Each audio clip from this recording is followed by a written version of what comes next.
7 గంటల సమయం దాటుతుంది. గది మొత్తం ఒక్కసారిగా చీకటైపోయింది. ఫోన్ స్క్రీన్ మాత్రం ఇప్పుడే వెలుగుతూ కనపడుతుంది. స్క్రీన్ మీద కొత్త మెసేజ్ వచ్చింది. "నువ్వు సిద్ధంగా ఉన్నావని ఆశిస్తున్నాను" అని ఆ మెసేజ్.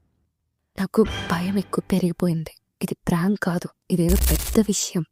అప్పుడే నా గది నేల మీద ఒక మాయా చిహ్నం వెలుగుతుంది. ఆ లైట్ సాధారణ లైట్ కాదు, ఏదో రూమ్ లా మెరుస్తుంది. అక్కడ నుంచి ఒక గాలి వీస్తుంది. నా గదిలో ఉన్న పుస్తకాలు, కాగితాలు అన్ని చెల్లాచెదురుగా ఎగిరిపోతున్నాయి. ఇంతలో ఒక గొంతు వినపడింది. "నీ జీవితంలో మార్పు ఇప్పుడే మొదలవుతుంది" అని. ఒక్కసారి ఉలిక్కిపడి చూశాను, బట్ అక్కడ ఎవరు లేరు. ఆ మాయా చిహ్నం ఒక్కసారిగా పెద్దగా ప్రకాశిస్తుంది. నా కాళ్ళు నేల నుంచి తేలుతున్నట్టు అనిపిస్తుంది. భయంతో నానా కేకలు వెయ్యాలనిపించింది, కానీ ఆ శబ్దాన్ని కూడా ఆపేసింది ఆ గాలి. అప్పుడే మరొక మెసేజ్ వచ్చింది. "నిన్ను ఎవరో వెంబడించడం లేదు, నువ్వే ఎంచుకోబడ్డావు" అని ఆ మెసేజ్. లైట్ అంతా నన్ను ముంచెత్తేస్తుంది. కళ్ళెదురుగా ఉన్న ప్రపంచం ఒక్కసారిగా మాయమైపోయింది. మరుసటి క్షణం నేను అక్కడ లేను. ఏం జరుగుతుంది?